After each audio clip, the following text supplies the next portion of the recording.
အားလုံးပဲမင်္ဂလာပါရှင် Story Time Audio Book အစီအစဉ်မှာကြိုဆိုပါရစေ။အခုတင်ဆက်ပေးမှာကတော့စင်းရဲတွင်မှလွတ်လာသောဇနီးမောင်နှံဆိုတဲ့ပုံမြင်လေးပဲဖြစ်ပါတယ်ရှင်။ဟိုးရှိတုန်းကအင်မတန်စင်းရဲတဲ့ဇနီးမောင်နှံနှစ်ဦးရှိကြတယ်။သူတို့မှာသားသမီးလည်းတစ်ယောက်မှမရှိကြဘူး။ဒီတော့ဇနီးဖြစ်တဲ့သူကသူတို့ရဲ့နောင်ရည်အတွက်စိတ်ပူပြီးကိုရွှေသွားရီအခုကျုပ်တို့ကငယ်သေးတော့ဆင်းရဲတာကိုခံနိုင်နေ။ဒါပေမဲ့ကျုပ်တို့အသက်ကြီးလာရင်လူကလည်းဆင်းရဲငွေကလည်းမရှိရှာဖွေကျွေးမဲ့သားသမီးလည်းမရှိဆိုရင်တော့ကျုပ်အသက်ရှင်နိုင်မယ်မထင်ဘူးလို့ပြောတာပေါ့။ဒီတော့ယောက်ျားကြီးကလည်းမင်းကလည်းကွာအားငယ်တရံကောငါတယောက်လုံးမင်းနားမှာရှိနေတာပဲငါရှာဖွေကျွေးမှာပေါ့ဘာမှမပူနဲ့တိလားလို့ဆိုပြီးဖြစ်ပေါ်နေတဲ့ခြေနေတွေပေါ်မှာတီးခံပြီးနေနိုင်တာပေါ့မိန်းမဖြစ်တဲ့သူကတော့သူတို့ဘဝကိုတွေးလိုက်ရင်တနေ့မှစိတ်မအေးနိုင်ဘူးဒီတော့သူ့ရဲ့ဇနီးမတ်မဲခါစိတ်မပူရအောင်လို့ဆိုပြီးယောက်ျားဖြစ်သူကအလုပ်တွေကိုစ조사လုပ်ကန်ရှာတယ်သူ့ရဲ့စ조사မှုကအချီးအနှီးမဖြစ်ပါဘူးစားစရာနဲပါရကနေစားနိုင်တောင်းနိုင်ဖြစ်လာတယ်အဝေးအထဲဆိုရင်လည်းအလုံးအလောက်ဖြစ်လာခဲ့တယ်သူတို့ရဲ့အခြေအနေကအဆိုးဆုံးကနေတက်လာတာပေါ့ဒါပေမဲ့ငွေပိုငွေရှမ်းမရှိတော့စုဖို့စားမှုဆိုတာတော့အလန်းကွာဝေးလွန်းလာတယ်မိန်းမဆိုတာမျိုးကယောက်ျားတွေလိုဖြစ်ပေါ်နေတဲ့အခြေအနေတွေပေါ်မှာနှစ်သိမ့်ကျဉ်တဲ့နေတဲ့သူမဟုတ်တော့အများနည်းသူချမ်းသာကြွယ်ဝခြင်းနဲ့ဝတ်ကျင်စားခြင်းလာတယ်ဒါကလည်းသူမကိုအပြစ်ပြောစရာမရှိပါဘူးသူကိုဘဝမှာမတောင့်မတမကြောက်မကြနေခြင်းကြတာဓမ္မရာပဲမဟုတ်လားဒီတော့မတ်မေခါကသူ့ယောက်ျားဖြစ်တဲ့ကိုရွှေသွားကိုကဲကိုရွှေသွားကျုပ်တို့ဘရောမှချမ်းချမ်းသာသာနေရမှာလေတော့ဒီလောက်နဲ့ပဲကျင့်တတ်နေပြီလားလို့အပူကရှာတယ်ကိုရွှေသွားကလည်းအမျိုးမျိုးအကြံဉာဏ်ထုတ်ပြီးဘလို့ချမ်းသာအောင်လုပ်ရမလဲဆိုတာစဉ်းစားနေတာပေါ့ဒါပေမဲ့သူ့လုပ်တတ်တဲ့အလုပ်နဲ့ချမ်းသာလာဖို့ဆိုတာကဘလို့နည်းနဲ့မှဖြစ်မလာနိုင်ဘူးဆိုတာသိတယ်လေနောက်တနေ့ကျတော့သူဟာအဲ့ဒီမြို့ကနမဲကျော်ဘေးရင်ဆရာတယောက်စီကိုတွားခဲ့တယ်။ဘေးရင်ဆရာကလာတငယ်အထူးကိစ္စရှိလို့လားလို့မေးတော့ကိုရွှေသွားက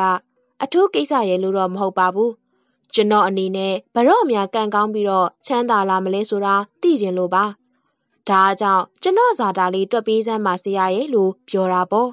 ။ဘေးရင်ဆရာကလည်းသူ့တွက်နေကြအတိုင်းတွက်ကြည့်ပြီးမောင်းရွှေသွားမင်းကံကောင်းလာပါပြီ။ဘာမှမပူပါနဲ့တော့။ကံကောင်းရင်သက်ချမ်းသာတော့မှာ။ကံကောင်းလို့ကတော့ရွှေငွေဥစ္စာဆိုတာအစုလိုက်အပြုံလိုက်ဝင်ဖို့ရှိနေပြီတိလားလို့ဟောတယ်။ကိုရွှေသွားလဲဘေးရင်ဆရာရဲ့အနာဂတ်ဘေးရင်ဟောပြောချက်ကိုအယမ်းကိုသဘောကျသွားတာပေါ့။ဒါကြောင့်သူဟာအိမ်ကိုပြန်လာပြီးသူ့မိန်းမမေခါကိုအားရဝမ်းသာနဲ့ပြောပြတယ်။ဒါပေမဲ့သူ့မိန်းမကတော့အဲ့ဒီဟောပြောချက်ကိုအယုံကြည်မရှိဘူးကိုရွှေသွားရဲ့တိတ်ပြီးစိတ်ကူးရင်မနေပါနဲ့တော့ဘယ်တော့မှကျုပ်ဘက်မှာရောချမ်းသာတဲ့သူမှမရှိတာကျုပ်တို့ကိုတနာပြီးရွှေငွေလာပေးမဲ့သူလဲကျုပ်ဖြင့်တရားမှမမြင်ဘူးလို့ပြောတယ်ကိုရွှေသွားလဲသူ့မိန်းမမဲခပြောတဲ့စကားကိုခေါင်းထဲမှာမထားပဲသူကံကောင်းလာမယ့်ရက်ကိုပဲမျှော်လင့်ဆောင်စားနေခဲ့တယ်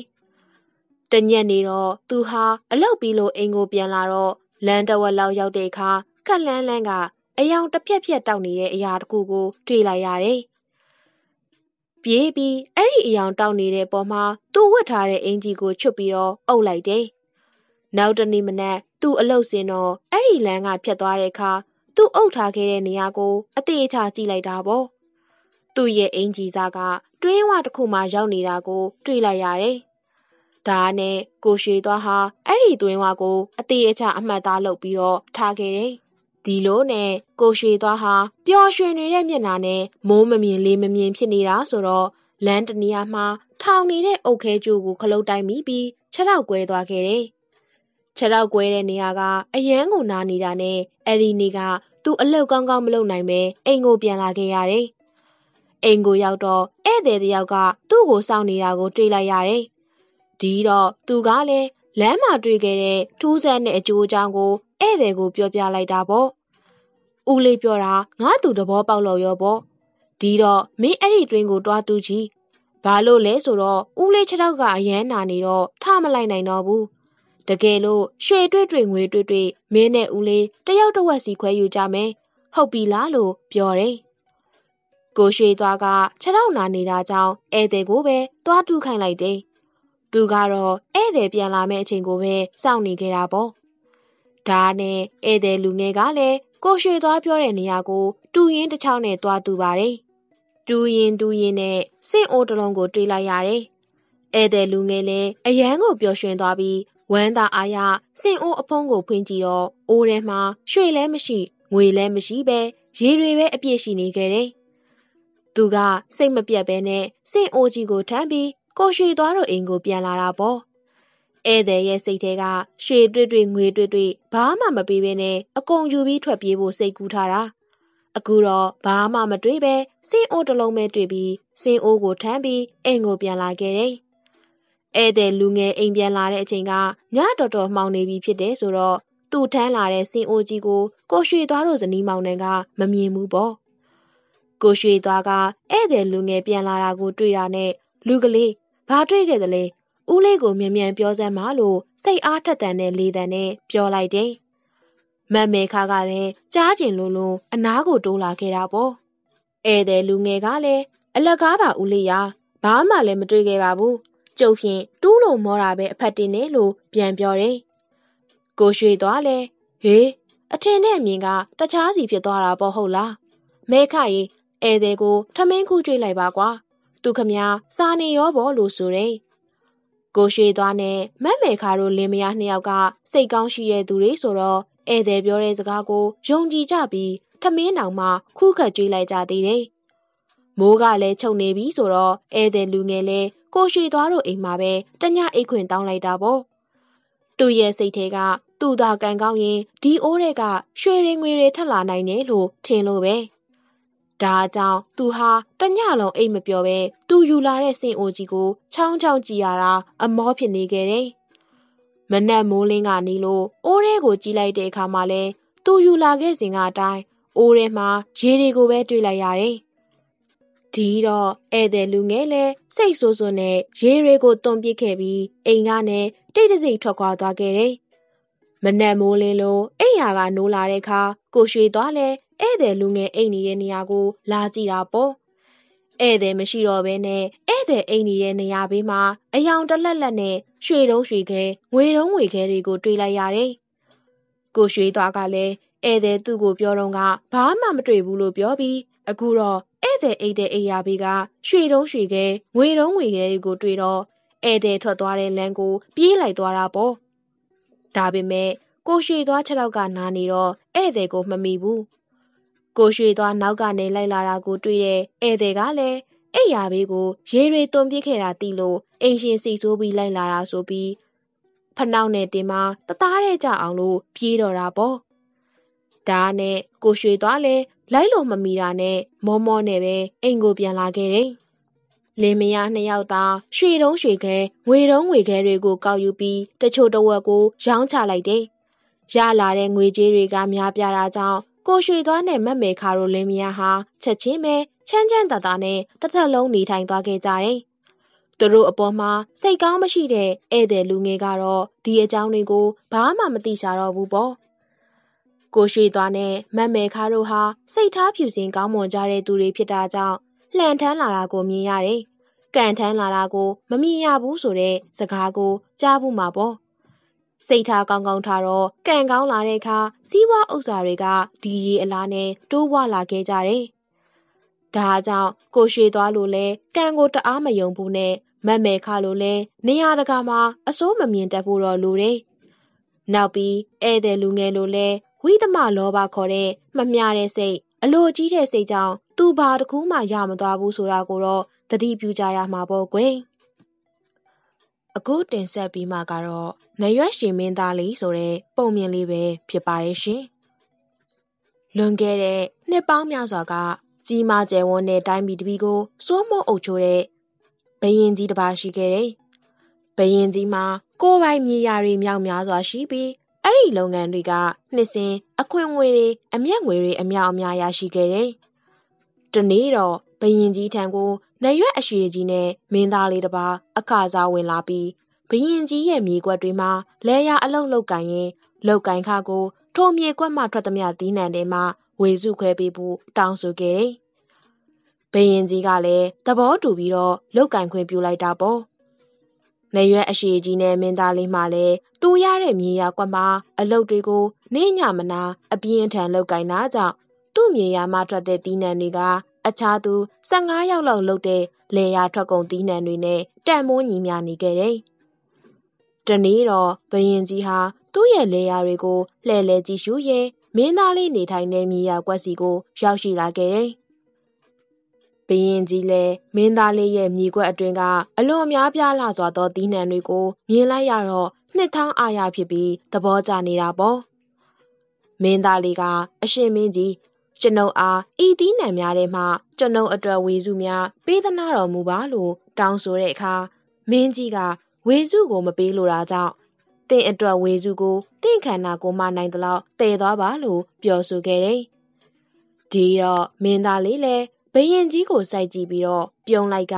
သီးနှံတွေအားလုံးကိုသူ့ရဲ့နေရက်ထဲကိုကောက်ထည့်လိုက်တော့တဖြည်းဖြည်းမြေကွက်တစ်ခုလုံးမှာရှိတဲ့သီးနှံတွေတစ်ခုမှမကျန်တော့ဘူး။ဘရင်ကြီးလည်းအယံကိုအံ့ဩပြီးတော့ဒေါသထွက်သွားတာပေါ့။ဒါပေမဲ့သူ့စကားနဲ့သူဆိုတော့ဘာမှပြောလို့မရဘူး။နေရွက်အရှိကြီးနဲ့မင်းသားလေးကကျေးဇူးအထူးတင်ရှိပါတယ်မင်းကြီး။ကျွန်ုပ်ဟာဟိုးမြောက်ဘက်တိုင်းပြည်ကိုတွား၍ဘရင်သမီးတော်နဲ့လက်ထပ်ထိမ်းများဖို့တောင်းဆိုရအောင်မလို့ခွင့်ပြုပါလို့ပြောဆိုလိုက်တယ်။အဲဒီနောက်မင်းသားလေးဟာတောအုပ်တစ်ခုကိုဖျက်ပြီးတော့ရှောက်လာစဉ်ဝင်းပလွေတစ်ကောင်ကပြေးလာပြီးမင်းသားလေးကိုဘဲကိုသွားမလို့လဲလို့မေးတယ်။မင်းသားလေးကဟိုးမြောက်ဘက်တိုင်းပြည်ကိုသွားပြီးဘရင်သမီးတော်နဲ့လက်ထပ်ဖို့သွားမလို့ပါလို့ပြောတော့ဝင်းပလွေကကျွန်ုပ်လည်းလိုက်ပြရစီလို့ခွင့်တောင်းခဲ့တယ်။မင်းသားလေးကခရီးကအရန်လဲရှိတယ်ကြမ်းလဲကြမ်းတယ်အစာငတ်ရေငတ်လဲဖြစ်နိုင်တယ်ခမည်းလိုက်နိုင်မှာမဟုတ်ပါဘူးလို့ပြောပေမဲ့ဝင်းပလွေကတော့ဇွတ်အတင်းလိုက်ခွင့်ပြုဖို့တောင်းဆိုတာကြောင့်မင်းသားလေးလည်းခွင့်ပြုလိုက်ရတယ်။ဒီလိုနဲ့နိုင်အနှဲငယ်လျှောက်လာတဲ့အခါမှာတော့ဝင်းပလွေဟာအလွန်မောပန်းလာပြီးမင်းသားလေးကဝင်းပလွေကိုလက်နဲ့ထိတ်ကိုပုတ်ပြီးအရွယ်ကိုငယ်စီပြီးမှသူ့ရဲ့နေရွက်အတွင်ကိုထဲကနှစ်ဦးသားခရီးဆက်ခဲ့ကြတယ်။အဲဒီနောက်လန်ခရီးမှာပဲကြားတစ်ကောင်နဲ့တွေ့ပြန်နေ။ကြားကလည်းဘဲကိုသွားမလို့လဲလို့မေးမြန်းတော့မင်းသားလေးကဟိုးနေပြည်တော်ကိုသွားပြီးဘရင်သမီးတော်နဲ့လက်ထပ်ဖို့တောင်းဆိုမလို့ပြောပြတယ်။ကြားကလည်းကျုပ်လဲလိုက်ပြရစီလို့တောင်းဆိုတာပေါ့။မင်းသားလေးကခရီးကလည်းဝေးတယ်။အစာငတ်ရေငတ်လည်းကြုံရမယ်လို့ပြောပေမဲ့ကြားကဇွတ်အတင်းပြောဆိုပြီးတော့လိုက်ခဲ့ပြန်နေ။ဒီလိုနဲ့နိုင်ရင်အတန်ငယ်ကြာလျှောက်ပြီးတဲ့နောက်ကြားဟာအလွန်မောပန်းလာတာပေါ့။လမ်းမလျှောက်နိုင်တော့ဘူး။မင်းသားလေးလည်းကြားရဲ့ခေါင်းကိုလက်လေးနဲ့ပုတ်ပြီးအရွယ်ကိုငယ်စီပြီးတော့သူ့ရဲ့နေရွက်အတွင်ကိုထဲကခရီးဆက်ခဲ့ပြန်နေ။မကြခင်မှာပဲမင်းသားလေးကခွေးအားတစ်ကောင်နဲ့ထပ်မံတွေ့ဆုံခဲ့တယ်။ခွေးအားကဘဲကိုသွားမလို့လဲလို့မေးပြန်တော့မင်းသားလေးကလည်းဟိုးအဝေးနေပြီးတော့ကိုသွားပြီးဘရင်သမီးတော်နဲ့လက်ထပ်ထိမ်းများဖို့တောင်းဆိုမလို့ပါလို့ပြန်ပြောတာပေါ့။ခွေးအားကလည်းကျုပ်လဲလိုက်ပြစီလို့တောင်းဆိုပြန်နေ။မင်းသားလေးကခရီးကလည်းဝေးအစာရိစာငတ်လည်းကြုံတွေ့ရမယ်လို့ပြောပေမဲ့ခွေးအားကအတင်းလိုက်ခဲ့ပြန်တာပေါ့။နိုင်အနှဲငယ်ကြတော့ခွေးအားလည်းဆက်မလျှောက်နိုင်တော့ဘူး။မင်းသားလေးကလည်းထိတ်ကိုပုတ်ပြီးအရွယ်ကိုငယ်စီကနေရွက်အတွင်းကိုထည့်ပြီးတော့ခရီးချမ်းကိုထပ်မံဆက်ခဲ့ပြန်နေ။အဒီလိုလျှောက်လာစဉ်မှာပဲချင်းသေးတကောင်နဲ့ထပ်မံတွေ့ဆုံပြီးချင်းသေးကလည်းဘယ်သွားမလို့လဲလို့မေးပြန်တာပေါ့။မင်းသားလေးကဟိုးအဝေးနေပြီးတော့ကိုသွားပြီးဘရင်သမီးတော်နဲ့လက်ထပ်ထိမ်းများဖို့တောင်းဆိုမလို့ပါလို့ပြန်ပြောတဲ့အခါချင်းသေးကကျွန်ုပ်လည်းလိုက်ပြစီလို့တောင်းဆိုပြန်နေ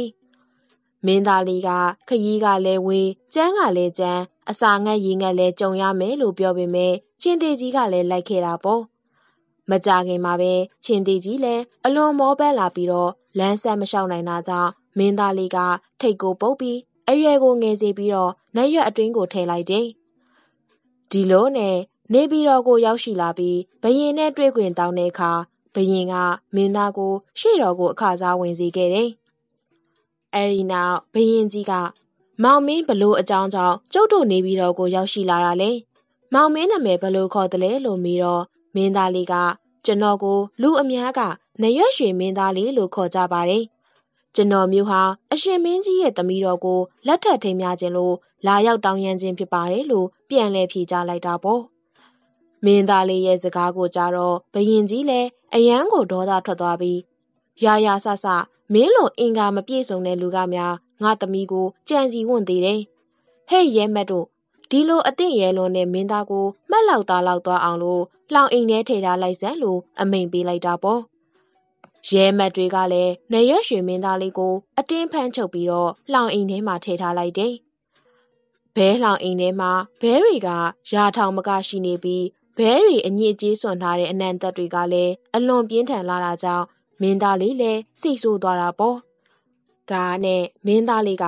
ကောင်းပြီကျုပ်ရဲ့အစွမ်းကိုပြရသေးတာပေါ့လို့ဆိုပြီးသူ့ရဲ့နေရွက်ထဲမှာထိုင်ပြီးတော့လိုက်လာတဲ့ခွေးအကိုထုတ်ယူကထိတ်ကိုပုတ်လိုက်တယ်။ခွေးအလည်းသူ့ရဲ့ငကိုအရွယ်အစားတိုင်းပြန်ဖြစ်သွားတာပေါ့။ခွေးအဟာအလွန်စားလောင်မသိမ့်နေတာကြောင့်ဘဲတွေကိုတကောင်မကြံအောင်လို့ကြိုက်သက်စားတောက်ပစ်လိုက်တယ်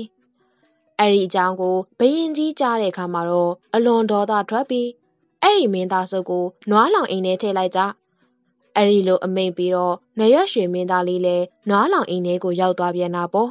။မင်းသားလေးကနွားလောင်အိမ်ထဲကိုရောက်တော့သူ့ရဲ့နရွက်ထဲမှာထိုင်လိုက်လာတဲ့ကြားကိုထုတ်ပြီးငကိုအရွယ်အစားအတိုင်းလုပ်ပေးလိုက်တယ်။ကြားကလည်းစားလောင်မသိမ့်နေတာကြောင့်နွားတွေကိုအကုန်ကြိုက်သက်စားတောက်ပစ်လိုက်ပြန်တာပေါ့။ရဲမက်တွေကလည်းအဲ့ဒီသတင်းကိုဘယင်ကြီးစီကိုပြန်လဲသတင်းပို့လျှောက်ထားကြပြန်တယ်။ဘယင်ကြီးကလည်းဒီလောက်တောင်စော်ကားတဲ့မင်းသား